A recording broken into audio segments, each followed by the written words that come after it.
अस्सलाम वालेकुम स्टूडेंट्स। तो हम लोग इस वीडियो में बात करेंगे मेडिसिन की डिवीज़न की और कौन सी टॉपिक्स आपको हर हाल में आने चाहिए और इसकी क्या सिग्निफिकेंस है। ठीक है, तो मेडिसिन को बेसिकली दो कैटेगरीज़ में डिवाइड किया जाता है, मेडिसिन 1 और मेडिसिन 2। इनके पेपर भी अलग अलग ही होते हैं।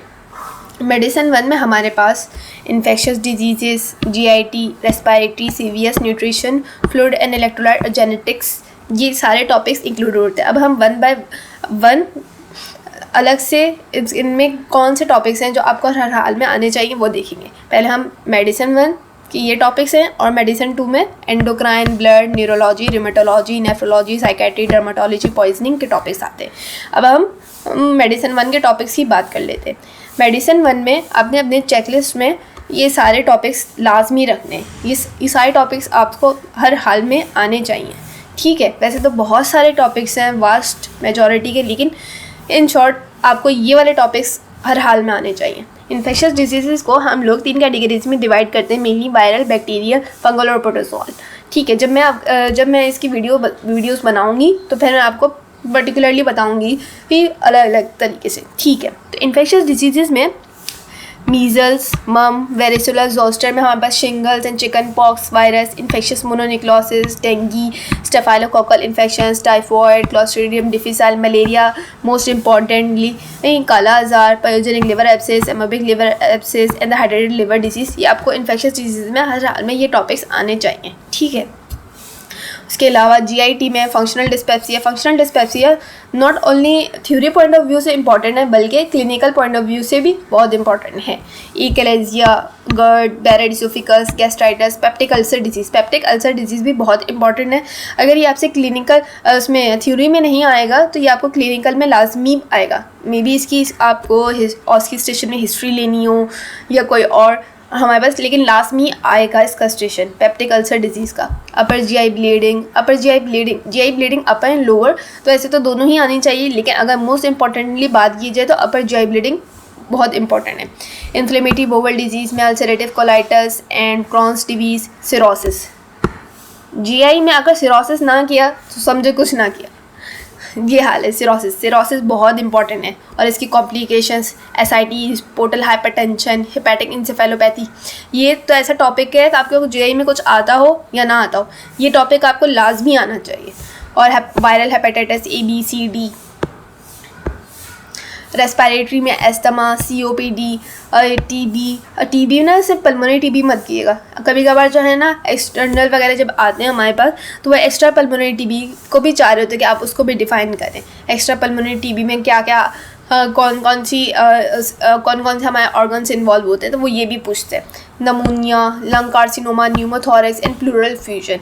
न्यूमोथोरेक्स एंड प्लूरल इफ्यूजन जो है ना हमारे पास क्लिनिकल पॉइंट ऑफ व्यू से इंपॉर्टेंट है, इसके स्टेशन आते होते हैं ऑस्की में, और बाकी ये जो है ना हमारे पास ये थ्योरी में बहुत इंपॉर्टेंट है, थ्योरी के लिए। ठीक है, इसके अलावा हम बात कर लेते हैं CVS में congestive cardiac failure, most important, MI, acute coronary syndrome, hypertension और वेल्वुलर डिजीज में ना माइट्रल रिगर्गेटेशन एंड माइट्रल स्टेनोसिस, ये बहुत इंपॉर्टेंट है। माइट्रल रिगर्गेटेशन में कौन सा मरमर हो रहा होता है ये आपको पता होना चाहिए, और इन्फेक्टिव एंडोकार्डाइटिस और रिमेटिक फीवर, ये दोनों तो बहुत इंपॉर्टेंट है। इसके अक्सर क्राइटेरियाज पूछ रहे होते हैं क्लिनिकल में भी और उसमें भी थ्योरी पॉइंट में भी। ये तो हमने कौन से डिस्कस कर लिए। M1 में हमने इन्फेक्शस डिजीज डिस्कस कर लिया, GI कर लिया, रेस्पिरेटरी कर लिया, CVS। न्यूट्रिशन में ना हमारे पास आपको ऊपर से नो हाउ होना ही चाहिए। Vitamin A, D, E, water soluble vitamin, fat soluble vitamin, ये तो आप पहले बहुत कब से पढ़ते हुए आ रहे हैं, हमको पता भी होगा क्या डिजीज़ हो सकती है। इसके अलावा ये सच इम्पॉर्टेंट नहीं है। फ्लूइड एंड इलेक्ट्रोलाइट भी आप लोग जो है ना पढ़ लें, हाइपोनेट्रीमिया, हाइपरकैलीमिया, हाइपोकैलीमिया, तो ऐसा इम्पॉर्टेंट नहीं है, लेकिन आपको नो हाउ होनी चाहिए। जेनेटिक्स की भी नो हाउ होनी चाहिए, लेकिन ये इतने इंपॉर्टेंट टॉपिक्स नहीं, चाहे तो आप ये छोड़ भी सकते हैं। ठीक है, उसके अलावा अब हम बात कर लेते हैं मेडिसिन 2 में। मेडिसिन 2 में हमारे पास एंडोक्राइनोलॉजी की बात करें हम तो मोस्ट इम्पॉर्टेंट है डायबिटीज़ मेलाइटस, दोनों टाइप 1 एंड टाइप 2, और इनकी कॉम्प्लिकेशंस भी। टाइप 1 में जैसे डायबिटिक कीटो एसिडोसिस होता है तो वो आपको आना चाहिए, उसकी मैनेजमेंट वगैरह सब कुछ। और टाइप 2 में हमारे पास minor and major vessel complications होती हैं तो वो भी आपको आनी चाहिए। थायराइड डिसऑर्डर्स में हाइपो एंड हाइपर आना चाहिए, Cushing syndrome and disease. Endocrinology में अगर ये 3 टॉपिक्स आपको आते हैं ना तो मोर देन इनफ है। इसके अलावा जो भी छोटे छोटे टॉपिक्स होते हैं, डायबिटीज़ इंस्पाइडस हो गया, एडिसन्स डिजीज़ हो गई, एक्रोमेगैली जाइजेंटिज्म हो गया, ये सब जो है ना एमसीक्यूज़ के लिए एमसीक्यूज़ में आते होते हैं। तो आप एक जस्ट थॉरो रीड भी कर लेंगे ना तो आपको आ जाएगा। ये तो आप फिजियो में भी पढ़ते हुए आ रहे हैं, लेकिन ये डायबिटीज़ बहुत इंपॉर्टेंट है, तो आपने हर हाल में डायबिटीज़ करनी है, ठीक है। और थायराइड डिसऑर्डर्स।